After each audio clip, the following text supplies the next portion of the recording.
38 Reunión Anual INPER. Próximamente. Sesión General INPER.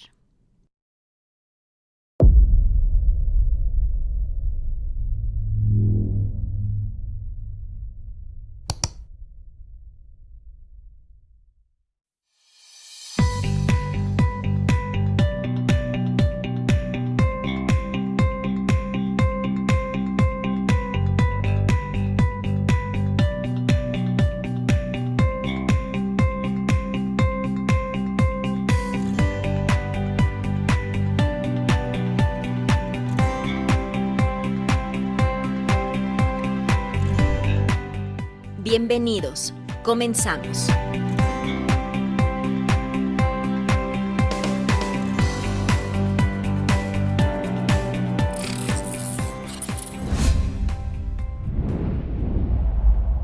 Secretaría de Salud, Instituto Nacional de Perinatología, Isidro Espinosa de los Reyes.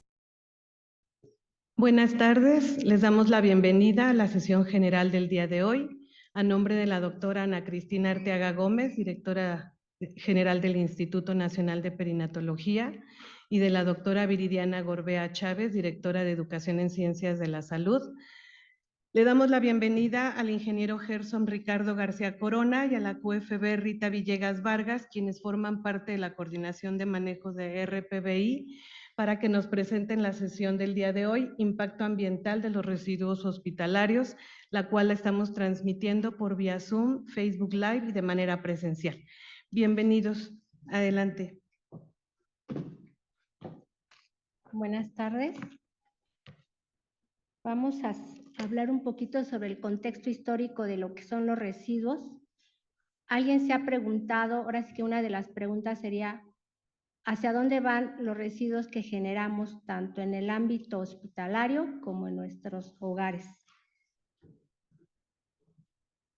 Espero que después de que hagamos este recorrido histórico, vean hacer así qué pasa con todos los residuos que tenemos, cómo era el antes y cómo estamos actualmente. Les voy a hablar un poquito acerca de lo que era el México antiguo, nuestro México prehispánico, antes de la colonización, porque cuando yo lo empecé a revisar dije, wow, o sea, nunca me hubiera imaginado, a pesar de que estamos inmersos en este tema de los residuos. Los mexicas eran una sociedad sin residuos, como empezarán a ver. Este es un mural de Diego Rivera, está ¿cómo se llama? En Bellas Artes, no es cierto, perdón, en el Palacio Nacional. Y esta es la imagen que de alguna manera se ha imaginado que así estaba nuestro México antes de la llegada de los españoles. Es una vista que Diego Rivera retrata desde el mercado de Tlatelolco. De acuerdo a los antecedentes que tenemos en los registros históricos, en 1325 venían los nómadas de Aztlán para llegar a lo que sería la Ciudad de México actualmente. Este lugar estaba rodeado de estaba rodeado de lagos y las primeras construcciones fueron por chinampas, construidas de caña y barro, sedimentos del mismo lago y materiales orgánicos. Estas chinampas fueron creadas con el propósito de cultivar. Recordemos que pues en ese momento que llegaban los primeros habitantes, al ser un lugar con bastante agua, pues tuvieron que ver la manera de crear alimentos. Las chinampas era un lugar altamente productivo que utiliza estas chinampas, ya de lo que estaban construidas, se utilizaban los desechos orgánicos como los alimentos y los residuos agrícolas, que de alguna manera fertilizaban los cultivos. El fertilizante más valioso de estas chinampas era el excremento humano, así como la orina. Bueno, la orina la utilizaban para otras cosas. Como se dan cuenta, o sea, el utilizar el excremento humano, que dicen, bueno, tenía gran importancia para esas chinampas. Otro dato que tenemos, que la orina se utilizaba como un fijador para teñir las telas. La recolección de los residuos orgánicos, o sea, los desechos ahora sí humanos, que era el excremento y la orina, evitó la contaminación de la tierra, el aire y el agua, de la cual estaba rodeado principalmente la ciudad de Tenochtitlán. El hacer esta práctica disminuía el riesgo a la salud en ese momento de esos habitantes. Los mexicas utilizaban todo lo que podían para su consumo y recuperación a sí mismo. Los materiales que podían utilizarlo como los textiles, los quemaban para alumbrar en ese momento la ciudad. Se dice que durante el gobierno de Moctezuma II, que entre 1502 y 1520, los residuos, estaba prohibido que se tiraran los residuos y estaba penalizado que desde los árboles los cortaran. Si se dan cuenta, se manejaba ahora sí el reuso y el evitar las contaminaciones. Asimismo, también se utilizaba se utilizaba personal encargado de la limpieza de la ciudad, utilizando la pepenilla, que actualmente son los pepenadores que tenemos. O sea, imagínense desde qué época estábamos hablando. Todos ellos se dedicaban a seleccionar materiales, lo que era reciclar, pues evidentemente, como ya dijimos, se iban a las chinampas.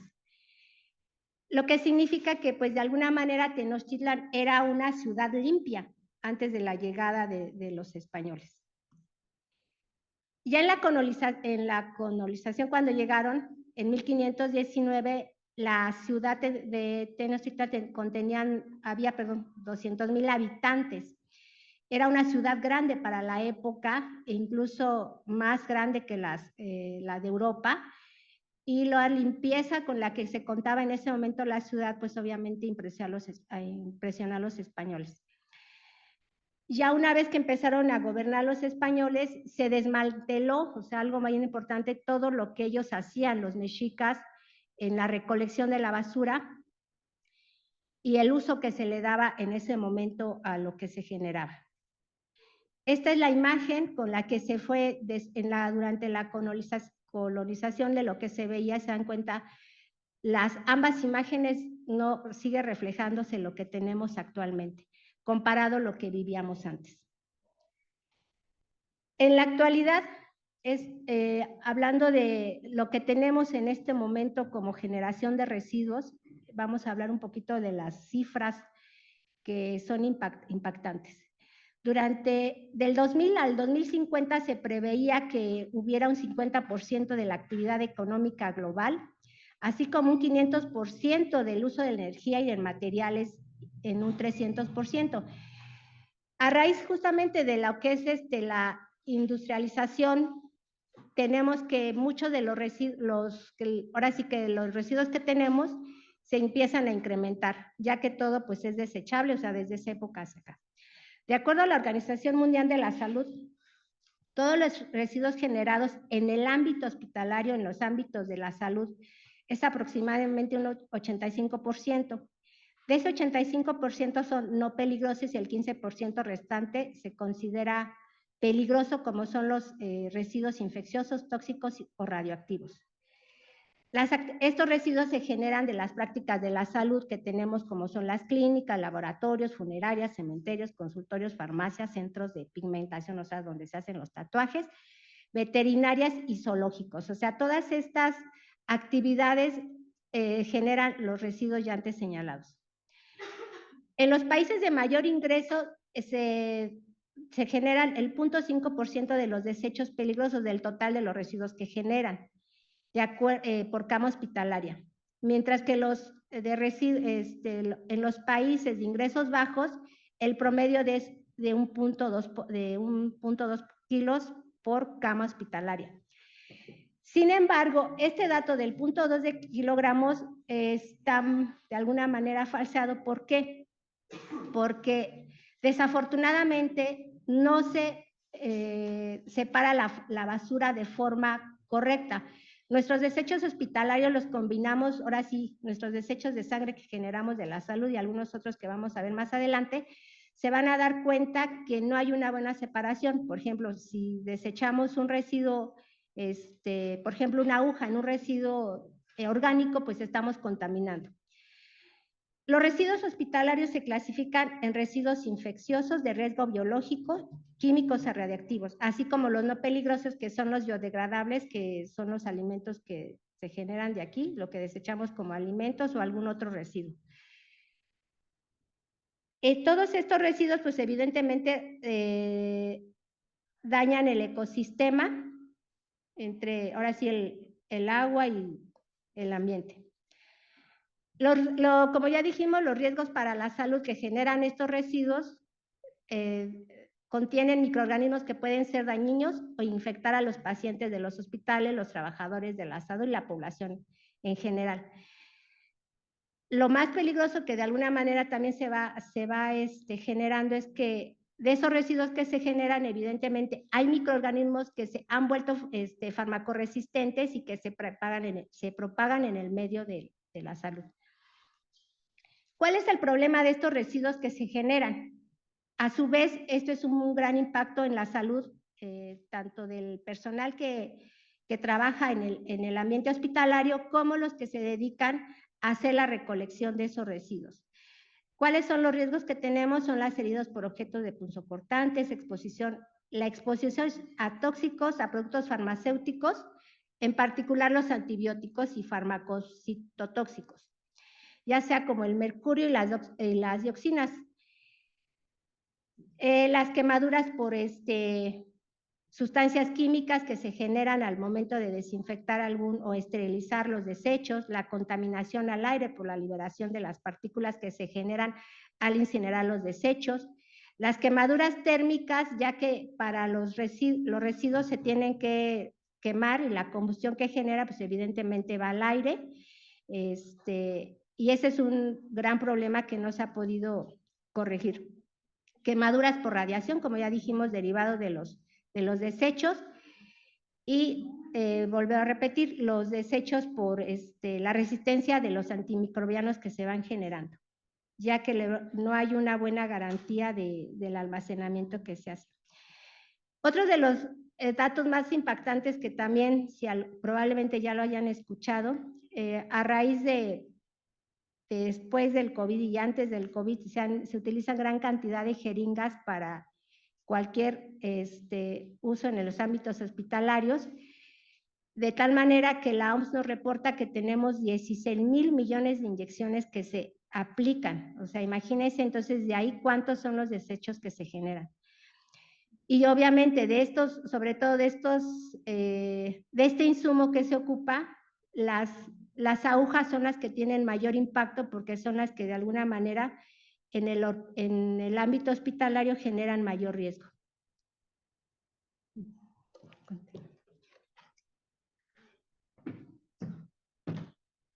Bueno, buenas tardes a todos. Vamos a empezar a tocar los temas directamente sobre la situación que se genera en el sector salud a nivel mundial, bueno, obviamente dentro del país, en la República Mexicana, pero también en una cuestión mundial en cuanto a el cambio climático. Para empezar, tenemos que tomar en cuenta que la situación del cambio climático es una cuestión que está afectando demasiado a nivel mundial. Tenemos que se están tomando medidas en todos los países para poder contrarrestar sobre todo las emisiones de gases de efecto invernadero. ¿Esto por qué tiene tanta repercusión al final del día en el sistema de salud? Punto número uno, porque obviamente al haber mayores repercusiones en la cuestión del cambio climático, se empiezan a detonar ciertas características que terminan afectando la salud de la población y esto a su vez va a terminar saturando los sistemas de salud. Se tiene conforme a el Acuerdo de las Naciones Unidas que se realizó en París, donde se empezaron a tomar las medidas para contrarrestar las emisiones de efecto invernadero a nivel mundial. Dentro de estas decisiones que se tomaron, se empiezan a generar políticas a nivel mundial. Nosotros directamente aquí en México se empiezan a generar políticas que permitan mejorar la situación. Y un tema muy importante aquí es que nosotros como sector salud también tenemos nuestra propia implicación en cuanto a la generación de gases de efecto invernadero.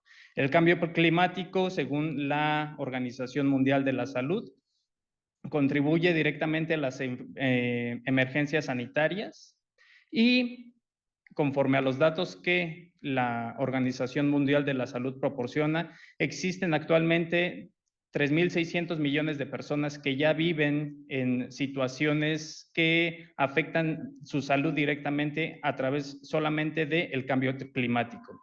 Se prevé que para el 2030 y entre el 2050 el cambio climático genere alrededor de 250,000 muertes adicionales solamente en cuestiones de efecto directo por el cambio climático. Al mismo tiempo, los costos que se estiman que se empiecen a generar en cuestiones del sector salud es entre los 2,000 y 4,000 millones de dólares al año hasta el año 2030. Solamente, lo repito, estos datos son directamente afectados en el sector salud por el cambio climático. Es esencial que se empiece a poner mayor importancia en la reducción de gases de efecto invernadero para que todas estas cuestiones puedan reducir un poco. Los retos que enfrenta el sector salud están relacionados con 6 diferentes cuestiones. Estos datos salen directamente de un estudio realizado por el Banco Interamericano del Desarrollo. Los datos que ellos proporcionan para los retos directamente en el sector salud en México tienen que ver mucho con la producción directamente de gases de efecto invernadero para el cambio climático, la carencia del personal suficientemente preparado. ¿En qué sentido estamos hablando? Si bien tenemos bastantes profesionales de la salud en México que están totalmente capacitados en cuestiones médicas, totalmente como tal en México se está apenas empezando a trabajar en introducir los temas del cambio climático directamente a la educación en el sector salud.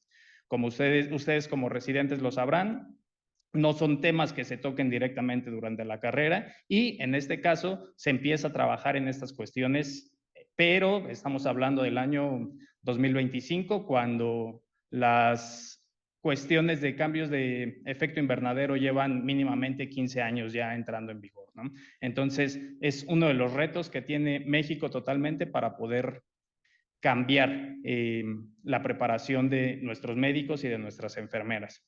La precariedad de la gestión de los riesgos de emergencias y desastres. Tiene pocos años que tuvimos presente un huracán en Acapulco y junto con esto, a través de las redes sociales, a través de las noticias, todos nos dimos cuenta de la precariedad con la que contamos realmente al momento de atender desastres naturales de forma directa. Cuando este tipo de desastres pasan, la infraestructura al mismo tiempo también llega a colapsarse y si nosotros tenemos un corte en cuanto a la entrega de suministros a todas estas áreas, pues llega un momento donde toda la situación se satura. Esas son cuestiones que afectan directamente también al sector salud, que si bien a lo mejor consideramos estar preparados, conforme el cambio climático siga afectando, este tipo de situaciones se van a ir exponenciando. La disrupción de los servicios de salud por eventos climáticos, como lo estamos mencionando, nos va a afectar en algún punto de una forma mucho más directa. Y finalmente, eso pues también nos muestra la limitada capacidad que tenemos al poder gestionar este tipo de cosas. Nosotros no tenemos una injerencia directa, obviamente, en cuándo va a suceder un huracán, en cuánto va a suceder algún efecto de desastres naturales y tenemos que acoplarnos a las situaciones que se vayan generando. La importancia de esto es precisamente el hecho de que el cambio climático nos va a orillar poco a poco a que este tipo de situaciones sigan sucediendo. En los acuerdos de París que estábamos mencionando precisamente se tiene los objetivos principales es reducir la temperatura, del planeta en general, reducirla entre el 1.5 y 2 grados centígrados para el año 2050. Entonces, son los trabajos que tenemos encima. se tiene que trabajar mucho y en este caso, que estamos hablando directamente del Instituto Nacional de Perinatología, nos vamos a dar cuenta de cómo es que nosotros contribuimos también en esta parte al cambio climático.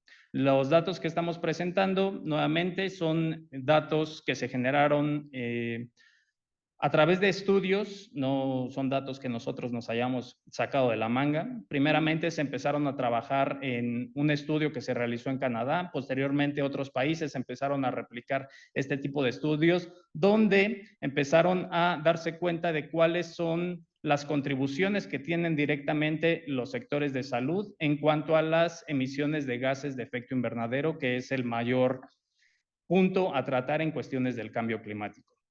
Según este estudio, los sectores de salud generan alrededor del 5% del total de las emisiones de efecto invernadero y en países mayormente industrializados, este tipo de contribución es aún mayor, superando el 5%. Países como Estados Unidos se tienen registrado incluso el 8.5% de las emisiones de efecto invernadero directamente generadas a través de los sectores de salud.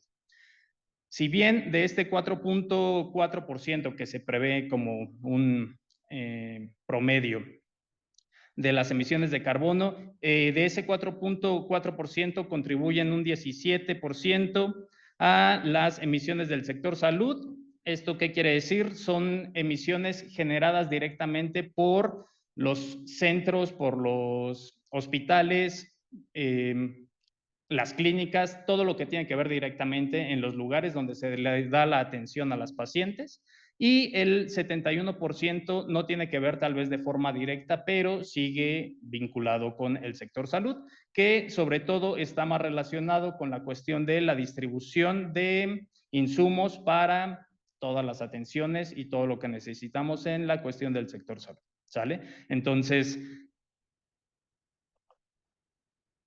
este tipo de actividades, actividades que nosotros realizamos aquí en el instituto día a día, tienen sus propios impactos en cuanto al cambio climático. Aquí vemos las variables climáticas, el aumento de las temperaturas, precipitaciones externas, fenómenos meteorológicos externos, aumento del nivel del mar, las vías de exposición, el calor externo, mala calidad del aire, reducción de la calidad de alimentos y agua, cambios en los agentes infecciosos, desplazamiento de la población. Si se dan cuenta, el cambio climático, como lo estábamos mencionando, sí, por un lado tenemos la cuestión del aumento de la temperatura, que es algo de lo cual evidentemente nadie va a poder escapar. Son temas que todos conocemos, todos hemos escuchado hablar del cambio climático, pero pocas veces nos ponemos a pensar no solamente en las afectaciones, sino en cómo el sector salud está correlacionado con muchos otros sectores, tanto de la industria, tanto del transporte, tanto de los alimentos, que poco a poco se van interlazando precisamente para todo este tipo de afectaciones que nos van a llevar a cabo. Si nosotros, lo repito, tenemos cuestiones como el cambio, como los fenómenos meteorológicos que nos impidan tener la correcta red de distribución, por ejemplo, de los medicamentos, nos vamos a encontrar en problemas, evidentemente. Si hay un desplazamiento de personas a puntos específicos en las ciudades y esto termina saturando los sistemas de salud de esas ciudades, obviamente también es una de las situaciones que nos pasó mucho en el COVID. Los médicos que estén presentes y que todavía les tocó estar dentro de los hospitales durante la pandemia, llega un momento donde nos saturamos totalmente y esto se sale prácticamente de control. El cambio climático es precisamente las cosas hacia las que nos va a estar orillando la saturación de los sistemas de salud y los impactos que tiene directamente a la salud, los padecimientos relacionados con el calor, enfermedades cardiopulmonares, enfermedades por vectores, alimentos y agua, y la salud mental a causa del estrés. Dentro de las consecuencias, nuevamente, que vamos a empezar a mencionar, estas son consecuencias relacionadas directamente con el manejo de los residuos hospitalarios. Más adelante vamos a hablar de los diferentes tipos de residuos que se generan en la atención a las pacientes, pero como las consecuencias de un mal manejo de los residuos sólidos urbanos, tenemos primeramente la generación de biogases. Si bien en su mayoría se genera metano y dióxido de carbono, que son los gases que se generan en mayor cantidad por la generación de residuos sólidos urbanos, por otro lado también tenemos el nitrógeno, tenemos el sulfuro de hidrógeno, tenemos hidrógeno, monóxido de carbono y amoníaco, que son los principales gases que se generan en estas cuestiones. En la liberación de sustancias agotadoras del ozono, tenemos hidroclorofluorocarbonos, hidrofluorocarbonos y halones, que en general son sustancias que nos sirven mucho para la refrigeración, por ejemplo. Todos estos tipos de gases los utilizamos en grandes cantidades cuando nosotros utilizamos los refrigeradores o bien utilizamos los sistemas de red fría, pero al mismo tiempo la mala clasificación de este tipo de residuos en vertederos de residuos sólidos urbanos terminan afectando en mucha gran medida. Tenemos la contaminación de los suelos y de los cuerpos de agua a través de la generación de lixiviados. Si bien por parte de los residuos orgánicos los lixiviados no afectan en forma general, también tenemos la mala clasificación de residuos y tenemos, por ejemplo, las baterías. Las baterías que en determinado momento pueden generar un tipo de lixiviados diferentes. Los lixiviados en general son los residuos líquidos que tenemos al final que se generan en la acumulación de residuos sólidos urbanos. Sale muchas veces hasta en la casa cuando de repente no cambiamos la bolsa de la basura de una forma tan inmediata y tenemos esta presencia de líquidos, todos estos líquidos son los lixiviados. Si nosotros no hacemos una clasificación correcta y este tipo de residuos terminan en los vertederos de residuos sólidos urbanos, este tipo de lixiviados ya no son solamente orgánicos, ya pueden afectar directamente el suelo y con esto al mismo tiempo pueden afectar los cuerpos de agua. Y al mismo tiempo tenemos la proliferación de la fauna nociva y la transmisión de enfermedades a través de vectores como los insectos, como los roedores, que pueden, empezar a generar diferentes tipos de infecciones. Este tipo de consecuencias están relacionadas, lo repito, directamente con la mala gestión de los residuos que generamos. Nosotros como hospital tenemos diferentes tipos de residuos que generamos. Entre ellos tenemos residuos de manejo especial, que son todos los que se generan al dar una atención directa a las pacientes. Tenemos residuos de manejo especial a través del departamento de mantenimiento y las cuestiones que se llegan a generar en el tema de la construcción. Nosotros que tenemos aquí un edificio que próximamente está a punto de continuar con las partes de la construcción, todo este tipo de residuos son residuos de manejo especial.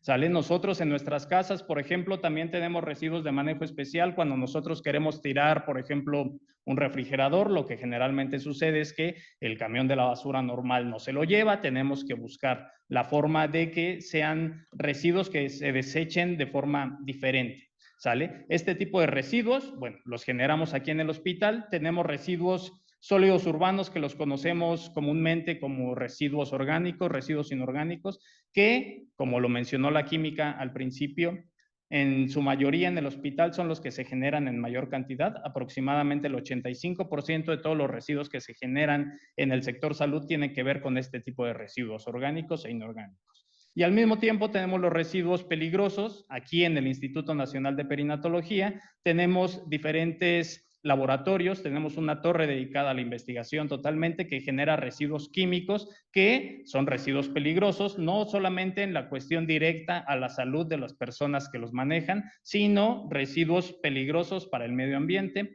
y al mismo tiempo, los residuos biológicos infecciosos que en su mayoría los conocemos bien porque trabajamos con ellos todos los días y vamos a empezar a ver las cantidades. Según las estadísticas ambientales del 2024 presentadas por la Secretaría del Medio Ambiente y Recursos Naturales, la generación estimada de residuos peligrosos en los últimos 20 años son alrededor de 4.647.187 toneladas de residuos biológicos, de residuos peligrosos, perdón. Por residuos peligrosos estamos hablando los residuos que tienen una característica que es dañina para el medio ambiente o dañina directamente para el ser humano. Estas características son corrosivos, reactivos, explosivos, tóxicos, inflamables o, en su caso, biológicos. Estamos hablando de 4 millones de toneladas, ¿salen? De estas 4 millones de toneladas, 293,000 toneladas, bueno, 293,597 toneladas son de residuos biológicos infecciosos, que tienen que ver directamente con la sangre, las cepas y los cultivos, residuos no anatómicos, que son los residuos que se generan en la atención a la paciente cuando sabemos que las pacientes tienen alguna enfermedad infectocontagiosa, y tenemos también los residuos patológicos y punzocortantes. Según la Semarnat, aquí tenemos las estadísticas de la cantidad de residuos específicos. Cepas y cultivos estamos hablando de 12,000 toneladas, punzocortantes 38,000, patológicos casi 49,000 toneladas, residuos no anatómicos 172,000 toneladas y sangre directamente 21,000 toneladas. Esto, por supuesto, son en cuanto a las cantidades que se llegan a reportar de forma directa. La mala clasificación y el mal manejo de los residuos tiene que ver directamente mucho con el nivel de industrialización y el nivel económico de cada región.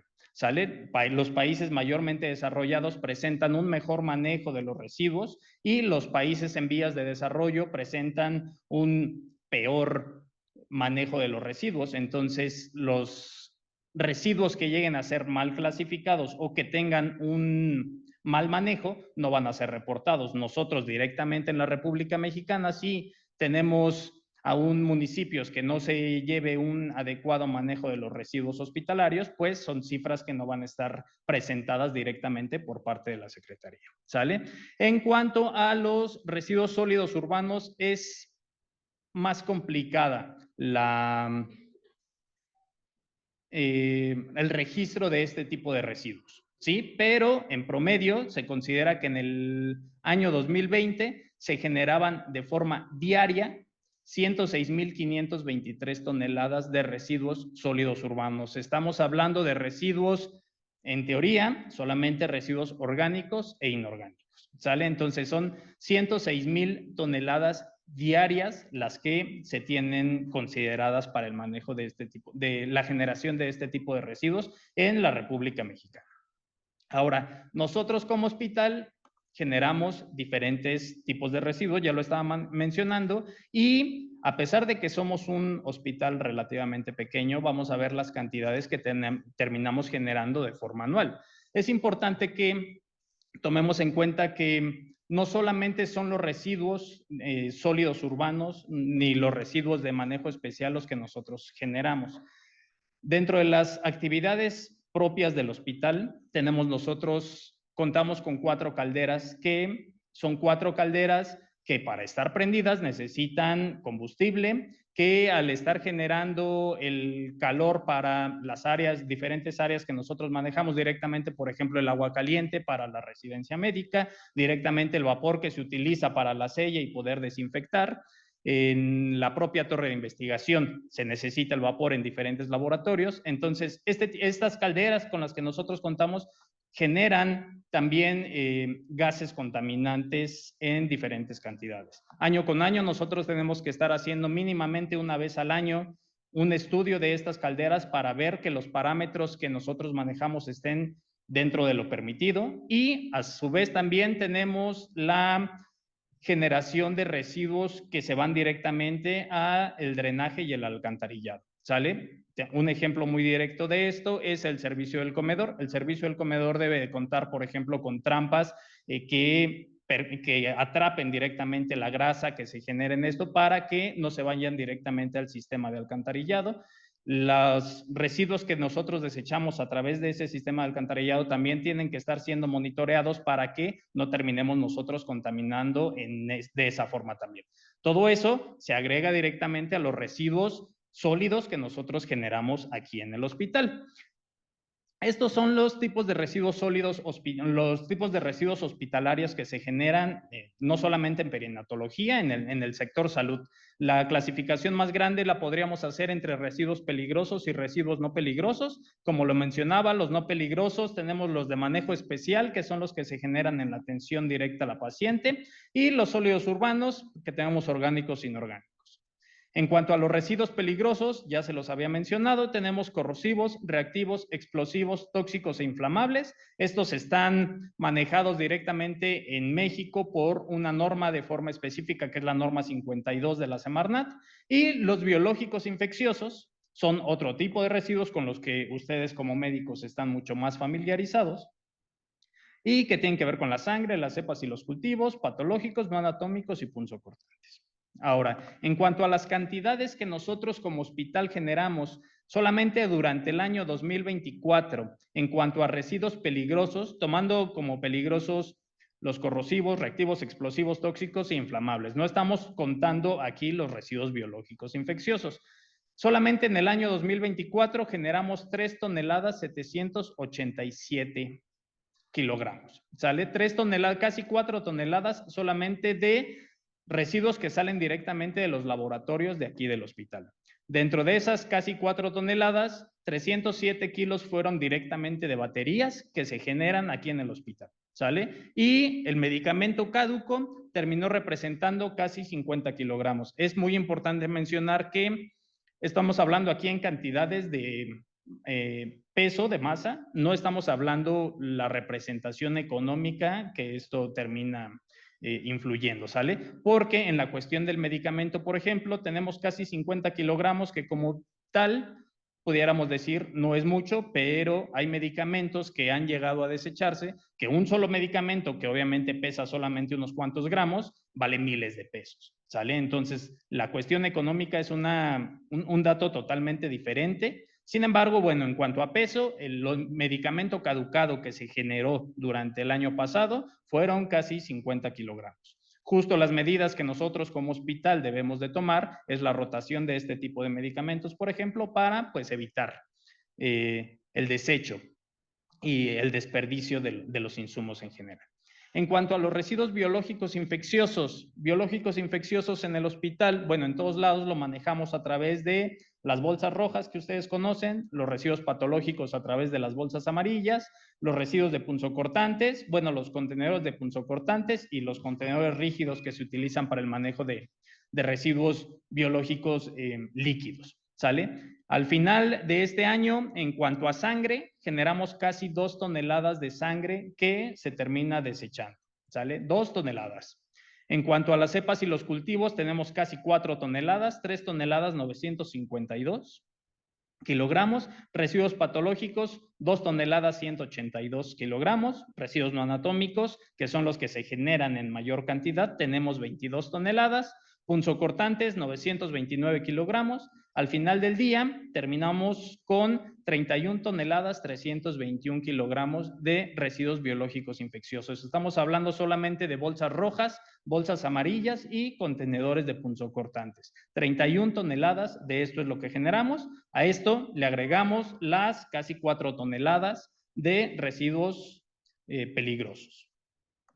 Junto con esto tenemos los residuos sólidos urbanos. Este botecito verde que ustedes ven son los que generan usualmente, bueno, los que aquí dentro del instituto utilizamos para poder separar los residuos sólidos urbanos, que son residuos orgánicos, residuos inorgánicos. Estos contenedores tienen capacidad de 1 metro cúbico. No tenemos la cantidad en peso porque no tenemos una báscula tan grande para de forma diaria pesar este tipo de contenedores. Pero al final del año, los contenedores de residuos orgánicos fueron 862 metros cúbicos los que generamos durante el 2024. En cuanto a residuos de manejo especial, que son los residuos de atención directa a las pacientes, generamos 3,236 metros cúbicos, dando un total de 4,098 metros cúbicos. Para que nosotros nos podamos dar una idea aproximada, durante el mes de octubre, específicamente el mes de octubre del año pasado, sí contamos con el dato en kilogramos de los residuos que se generaron durante ese mes. Eso no es un dato que nosotros nos hayamos inventado, es un dato que nos da directamente ay, se me fue el nombre. Sí, la empresa que se lleva este tipo de residuos nos entrega manifiestos, específicamente los manifiestos del mes de octubre sí venía la cantidad en kilogramos y en promedio se generaron, estamos hablando que en promedio cada contenedor pesaba alrededor de 176 kilogramos. Eso la verdad es que es un dato bastante ambiguo. Cada contenedor, lo repito, tiene capacidad de 1 metro cúbico. Depende del volumen de la bolsa y del contenido de las bolsas. Hay bolsas que tienen mucho volumen y poco peso. Hay bolsas que tienen poco volumen y mucho peso, pero en promedio se generaron, podemos decir que cada contenedor pesaba 176 kilogramos. Eso multiplicado por la cantidad de metros cúbicos nos daba alrededor de 72.298 toneladas de residuos de sólidos urbanos que generamos nosotros en perinatología el año pasado. Residuos sólidos urbanos, 72 toneladas. Residuos biológicos infecciosos, 31 toneladas y residuos peligrosos, 3 toneladas. Eso sin contar, obviamente, lo que nosotros estamos generando en cuestión de emisiones a través de las calderas, ni los desechos que se van directamente al agua, que son, lo repito, desechos que tenemos que tener bajo control. ¿Sale? Entonces, nosotros como hospital, el año pasado, en general, hablando de residuos peligrosos, biológicos infecciosos y residuos sólidos urbanos, generamos alrededor de 100 toneladas de residuos como hospital. Entonces, esta es la importancia de este tipo de pláticas, esta es la importancia de estar de forma constante pasando a las áreas para poder hablar de una correcta clasificación de los residuos que generamos aquí en el hospital. ¿Sale? Porque al final del día, si en un año generamos en promedio 100 toneladas, es mucha la cantidad de residuos que al final del día termina siendo una cantidad que tal vez no podemos reducir mucho porque al final de cada proceso de atención a la paciente se van a generar residuos. Al final de cada proceso de investigación se van a generar residuos. Es un mal necesario, llamémoslo de esa forma. Sin embargo, si nosotros hacemos la clasificación de forma correcta, podemos ayudar a reducir las repercusiones. Si nosotros hacemos la clasificación dentro del instituto de una forma correcta, cuando la empresa que contratamos se lleva este tipo de residuos, se les puede dar un manejo directo para el destino final de forma adecuada y evitar los daños que estábamos viendo al principio de esta presentación. ¿Sale?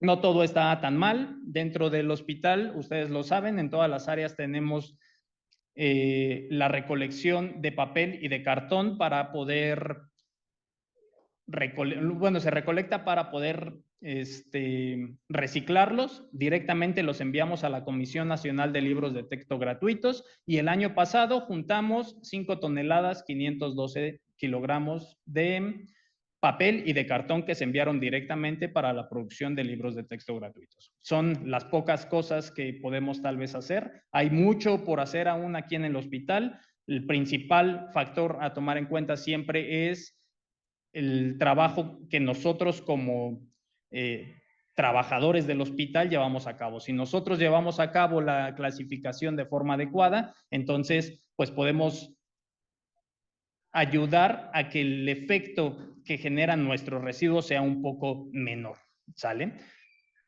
Finalmente, las recomendaciones que nos ofrece el Banco Internacional del Desarrollo para el sector salud de México, en general, poder mejorar nuestro trabajo en cuestiones del cambio climático, es utilizar las mejores prácticas internacionales para orientar las acciones del sector salud, fortalecer las políticas de salud en cuanto al cambio climático, reducir la contribución del sector salud al cambio climático, como lo vimos durante la presentación. Tenemos en general, en promedio a nivel mundial se considera el 5% de las emisiones de gases de efecto invernadero es a través del sector salud. En México, obviamente, la situación no es muy diferente. El sector salud, como ya lo vimos, genera residuos, que estos residuos al final terminan generando gases de efecto invernadero, y al mismo tiempo las propias actividades de los hospitales generan gases de efecto invernadero si no se lleva un control de nuestras calderas, si no tenemos un control de los procesos que nosotros realizamos, terminamos haciendo un efecto directo, una afectación directa al cambio climático. Mejorar la disponibilidad, distribución y competencias del personal sanitario, implementar modelos de atención orientados a apoyar las acciones ante el cambio climático, diseñar e implementar estrategias de atención a la salud mental y finalmente, esto es una parte agregada por nosotros, es implementar las mejoras al manejo de los residuos. ¿Sale? Como ya lo vimos, es mucha la cantidad que nosotros como hospital generamos. Por favor, aquí la parte de concientización es poner mayor atención en las cuestiones de la clasificación de los residuos.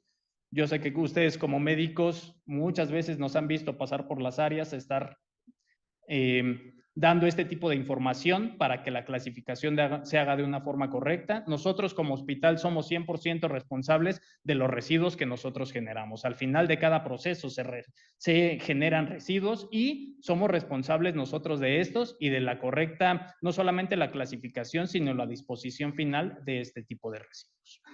Con esto terminamos la presentación de forma directa. No sé si cuenten con algún tipo de preguntas, comentarios, ¿no? ¿Preguntas, comentarios? Tenemos una pregunta de los que estaban en línea. Dice, nosotros como instituto generamos gases de efecto invernadero, ¿cómo podemos reducirlos? Dentro de los gases de efecto invernadero que nosotros podemos llegar a generar, lo repito, por un lado está la cuestión de las calderas que nosotros en el hospital tenemos deben de estar bajo revisiones constantes para que siempre se mantengan dentro de los parámetros que por norma no son permitidos, ¿sale? Si por un lado nosotros, bueno, no nosotros, el hospital en general tiene que estar en un mantenimiento constante y revisión constante de este tipo de calderas, ¿qué afecta la producción de las calderas si nosotros utilizamos demasiada agua caliente, si nosotros no cuidamos el uso del agua directamente, o en los laboratorios, por ejemplo, el uso, lo repito, tenemos el uso de vapor, que muchas veces es necesario. Pero si nosotros controlamos en ese tipo de estar evitando el desperdicio tanto del agua o el vapor directamente, pues podemos hacer que la caldera como tal no esté todo el tiempo trabajando y no esté sobreproduciendo este tipo de gases. Por otro lado, a lo que iba muy referida la presentación es la cantidad de residuos que nosotros generamos. Tenemos que trabajar directamente en buscar reutilizar y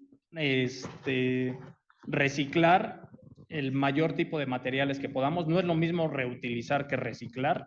Reutilizar podemos hacerlo directamente con simplemente el papel, por ejemplo, la parte de reutilizar, la parte de atrás.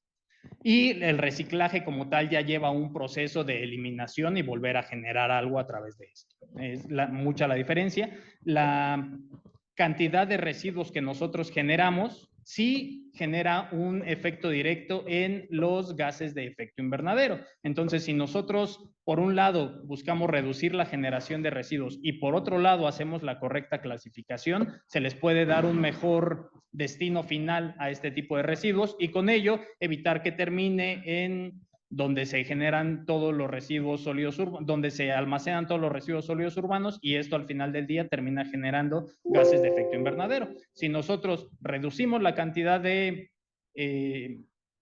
residuos y al mismo tiempo hacemos una mejor clasificación, podemos reducir el efecto de los gases, la cantidad de gases de efecto invernadero que terminamos generando como instituto. No sé si haya otra pregunta. ¿Qué importancia tienen las áreas clínicas, servicios auxiliares y de investigación para el manejo de los CRETI?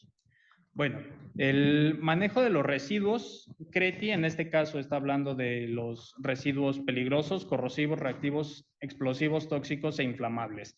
La generación de este tipo de residuos surge precisamente dentro de todas las áreas del instituto. Directamente los laboratorios son los que generan mayor cantidad de este tipo de residuos, pero también tenemos las áreas clínicas donde se les da la atención a las pacientes. Aquí tenemos, por ejemplo, la generación de medicamentos caducados, y en las áreas auxiliares, la importancia de cada una de las áreas es que la clasificación se genera dentro de las áreas. A lo que voy, todos los residuos que se generan es el personal que trabaja durante el proceso que genera los diferentes tipos de residuos, quien conoce las características. Si el residuo sale mal clasificado del laboratorio o si el residuo sale mal clasificado de cualquiera de las áreas, una vez que el residuo sale de las áreas ya no conocemos nosotros la característica que tiene. Solamente es el personal que trabaja y que genera este tipo de residuos quien conoce la característica que lo vuelve peligroso. Si el personal no hace la correcta clasificación o, en su defecto, el correcto etiquetado de este tipo de residuos, una vez que el personal que se encarga de la recolección pasa y recoge los residuos, él no sabe si el residuo como tal es peligroso o si está contaminado. Entonces, ese tipo de residuos, si está mal clasificado, terminaría en un relleno sanitario en los cuales solamente se deberían de encontrar residuos no peligrosos. Entonces, la importancia que tiene el personal de las diferentes áreas es en poder ayudarnos en hacer la correcta clasificación y el correcto etiquetado de los residuos peligrosos. ¿Sale?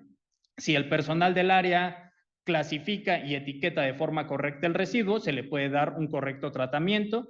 De los residuos peligrosos que generamos aquí en el hospital, a diferencia de los residuos no peligrosos, es que los residuos peligrosos pasan por una planta de tratamiento, y esa planta de tratamiento precisamente lo que hace es quitarle la característica que los vuelve peligrosos para que no terminen afectando y contaminando el medio ambiente. Si le dan una correcta clasificación y un correcto etiquetado, entonces los residuos se van directamente a una planta de tratamiento donde se les puede quitar esta característica que los hace peligrosos o contaminantes. Hay una pregunta, ¿ya existe un programa institucional que mejore la reducción de residuos? La verdad es que como tal no tenemos un programa institucional establecido al 100% para la reducción de los residuos.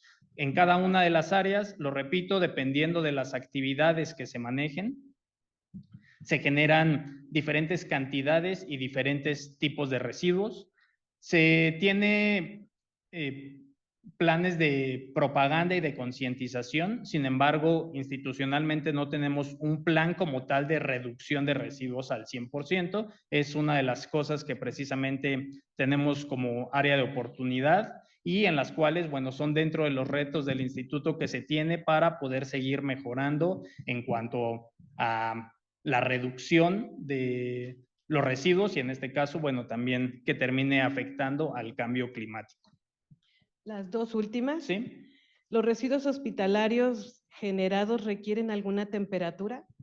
Sí y no. Tenemos diferentes tipos de residuos hospitalarios, como lo habíamos mencionado. Por un lado están residuos peligrosos y residuos no peligrosos.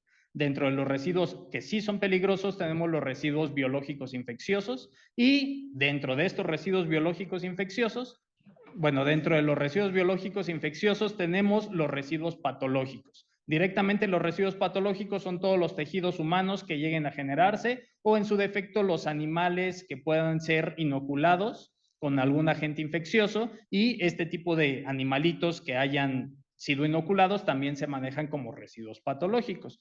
Todo lo que tiene que ver con tejidos directamente por la característica que tienen que se echan a perder, sí tienen que estar bajo una temperatura de refrigeración que es no mayor a 4 grados centígrados. Nosotros aquí en el hospital, dentro del almacén de residuos biológicos infecciosos, tenemos un refrigerador en el cual tenemos precisamente todos nuestros residuos patológicos. Y al mismo tiempo, cuando se hace el transporte externo por parte de la empresa, la empresa tiene que contar forzosamente con unidades que permitan la parte de esta red fría, llamémoslo, para poder manejar los residuos patológicos de forma correcta. Entonces, en cuanto a la temperatura, sí, pero solamente los residuos patológicos. Nos preguntan si se separan otros residuos comunes como el PET. Lamentablemente no, dentro del instituto no tenemos el espacio ni la infraestructura suficiente para poder separar, en este caso, por ejemplo, el PET. El PET es un material que es demasiado reciclable en muchos lados, pero aquí en el hospital, si nosotros nos dedicáramos a recolectar el PET, nos saturaríamos totalmente. El espacio físico que tenemos no nos da la capacidad de poder hacer este tipo de recolección. Se tienen en diferentes lados del instituto una recolección de tapitas de plástico que se utilizan en este caso para fundaciones, pero no es a través de un sistema de reciclaje, de una parte de reciclaje como tal, sino a través de las fundaciones que terminan ayudando a las pacientes o terminan haciendo donaciones. He visto mucho de las sillas de ruedas, por ejemplo, pero esos son programas totalmente independientes al manejo de los residuos. ¿Sí? Para finalizar, nada más sugieren que se incentive en el personal la buena clasificación para su disposición final. Claro que sí, dentro de la parte del trabajo de la coordinación de RPBI precisamente es por un lado la capacitación y por otro lado pues la concientización del manejo de los residuos. ¿Por qué es importante para nosotros tener este tipo de espacios para precisamente poder presentar las cantidades que pocas veces conocemos? Nosotros como coordinación evidentemente estamos al tanto de ello, nos damos cuenta de cuánto es la cantidad que se genera, pero el personal del instituto en general, pues pocas veces se entera de este tipo de cantidades. Y obviamente cuando nosotros decimos separa tus residuos orgánicos e inorgánicos, es algo que escuchamos no solamente en el instituto, lo escuchamos desde la primaria en general, ¿sale? Pero cuando nos dicen, lo que tú en tu casa generas es una cantidad promedio de esto, entonces empezamos a poner un poco de conciencia. En este caso, como lo repito, si nosotros hablamos de en promedio 100 toneladas al año que generamos en nuestro hospital, entonces empezamos a poner atención y empezamos a darle importancia a la cuestión del manejo y la clasificación. Por nuestra parte como coordinación, les prometo que vamos a seguir trabajando en cuanto a la correcta clasificación y les aseguro que en todas las áreas nos van a tener de forma mucho más constante, molestándolos todo el tiempo, diciéndoles que tenemos que llevar una adecuada clasificación. Entonces, a través de estos espacios se le pide el apoyo al personal para que podamos como instituto poder trabajar de forma conjunta, porque somos 2 personas en la coordinación. En el departamento de servicios, bueno, somos un poco más de personas, pero comparado con toda la cantidad de trabajadores que somos en el instituto, pues es difícil estarnos jalando. Entonces es un trabajo que tenemos que hacer en conjunto y les aseguro que nos tendrán en todas las áreas, siendo un poco más incisivos en este tema. ¿Sí? Bueno, muchísimas gracias. Con permiso.